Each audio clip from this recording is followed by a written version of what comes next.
ሰላም ሰላም ውድ ኖላዊ ድራማ ተከታታዮች፣ እንግዲህ ኖላዊ ድራማ ክፍል 43 በማይታመን ሁኔታ ወደ ሌላ አቅጣጫ እያመራ ነው።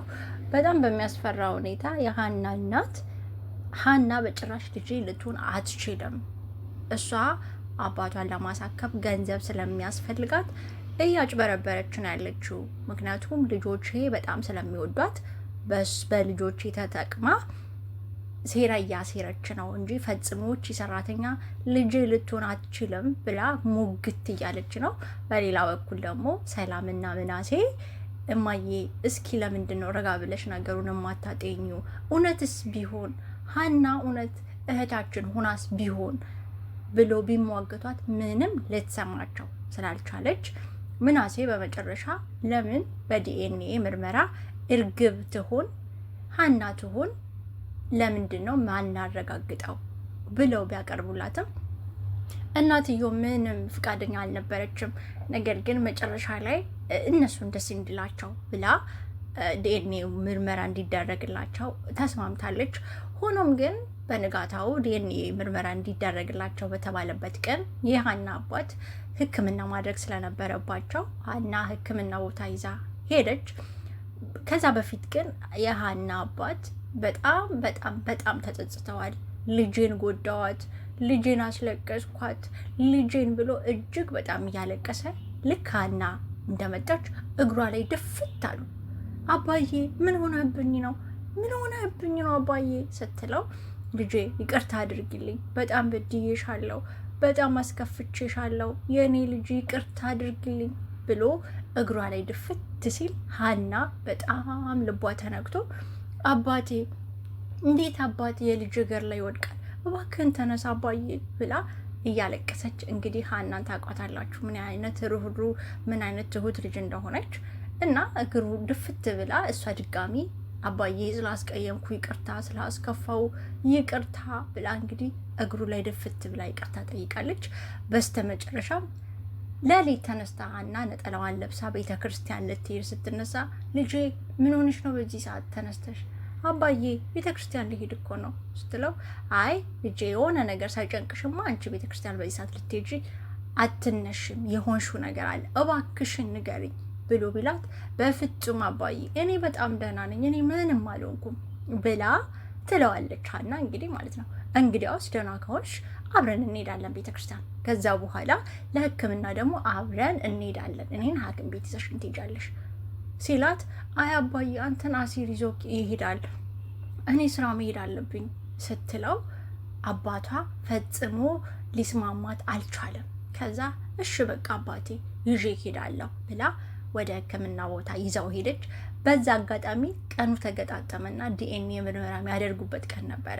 ከዛ እንግዲህ የምናቃት የሰላም እናት እንቧ ከረየው አውቃ እኮ ነው ስታጭበረብር እኮ ነው፣ አታያትም እንዴ ዲኤንኤ ምርመራውን ፈርታ እኮ ነው የቀረችው፣ ያዙ ልቀቁኝ አለች። ምክንያቱም ገባና ምናሴ እማዬ ትንሽ እንቆያለን ምን ለምን ስትለው አይ ሀና አሁን መምጣት እንደማትችል ቴክስት አድርጋኛለች ብሎ ይነግራታል ማለት ነው።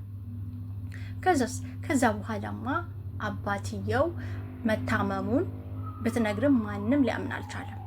ጭራሽ ይባስ ብሎ ምናሴ ራሱ ተጠራጠራት። በጣም ሆድ ባሳት፣ ከፋት። ምናሴ አንተ ራሱ አታምነኝም ብላ ምናሴን ጠየቀችው። ምናሴ ግን በጣም ተጸጸተ። እንዴት ሀናን አላምናትም በሚል ማለት ነው። በስተመጨረሻ እንግዲህ የሰረበችላት ባዩሽ እንግዲህ መታ ቆንጆ አድርጋ እየጠነሰሰችላት ነው። ባዩሽ መታ ቆንጆ አድርጋ እየጠነሰሰች እቺ እርግብ የምትባል ልጅ አውቃላል እያስመሰለች ማለት ነው። እቺ እርግብ የምትባል ልጅ ምን ነው እንደዚህ ያደርጋት፣ ምን ነው እንደዚህ ሆነች እያለች አውቃ እሷ ነገርዬ ውስጥ እንደሌለች ለማስመሰል በጣም ብዙ ርቀት እየሄደች ነው። እርግብ ግን በጣም ፈርታለች። አክስቴ ይሄ ነገር ከተጋለጠ ምንድን ነው ምን ሆነው? ዲኤንኤ እኮ ሊመረመር ነው እያለች እሷ ተጨንቃ ስትላት አቶ ባዩሽ ደግሞ እንዴ ምን ችግር አለው? እንደውም ጥሩ ነው፣ ወደ ዲኤንኤ ነገሩ እንዲሄድ ነው የምፈልገው። እሷ ነገርየዋ እንዴት ነው ያሰበችው?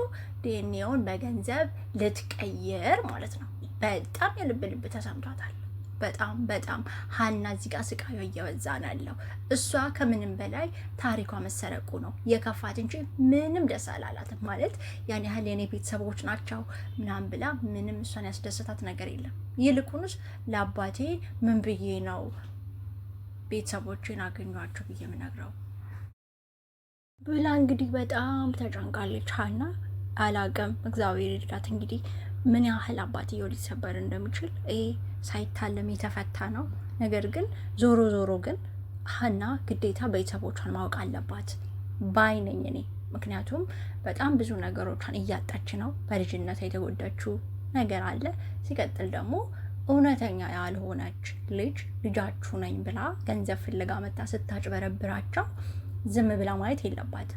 በሌላ በኩል ደግሞ የነ ምናሴ እናት የሀና እናት እውነታውን መረዳት አለባት። እንዴት ደሟ ራሱ አይነግርም? እኔ ምንም ያልገባኝ ነገር ለምንድን ነው ይሄን ያህል የታወረችው? ወይዘሮ ባዩሽ በጣም በጣም በጣም በጣም እያጭበረበረቻት ነው። እሷ ግን ምንም ልትረዳት አልቻለች። በሌላ በኩል ደግሞ ሰላም የሆነ ደሟ ነግሯታል። የሆነ አለ አይደል መታ እርግቤ እኔ እህትሽ ብሆን ነው ወይስ ደግሞ ሀና እህትሽ ብትሆን ነው የምትመርጪው? ከሁለታችን መምረጥ ከብድሽ በጣም እየተቸገርሽ ነው አይደል ብላ ስትጠይቃት በጭራሽ አልተቸገርኩም አለቻት። ማንን ነው የምትመርጪው ከኔና ከሀና ስትባል ሀናን ነው የምመርጠው አለች። እንዴት ትላታለች? ሀናን ነው የምመርጠው ምክንያቱም ሀና ከኔ ጋር ብዙ ጊዜ ቆይታለች። ከሀና ጋር ብዙ ነገሮች እንታወቃለን። አንቺ ገና አላቅሽም ስትል ግን እኮ እኔ እህትሽ ነኝ እርግበ ስትባል ጭራሽ እርግብ ብላችሁ አትጥሩኝ። በግድ ቤተሰባቸውን በግድ ካልቀመው ልጅቷን በግድ ልጅነቷን ካልቀመው። በሌላ በኩል ደግሞ ሀና በዚህ አሁን ስትታይ በጣም ከበፊቱ ይሄ ድንጉጥነቷ ምናምን እየተስተካከለ ነው ያለው። ድፍር ብላ እያወራች ነው ያለችው። ምክንያቱም ምንም ዲኤንኤ ለመመርመር እኔ የፈራሁት ነገር የለም። ምክንያቱም ትክክለኛ ልጃችሁ እኔ ነኝ ብላ ደረቷን ነፍታ እያወራች ነው። ምንም እንኳን ልታምናት ባትችልም እያወራች ነው ያለችው።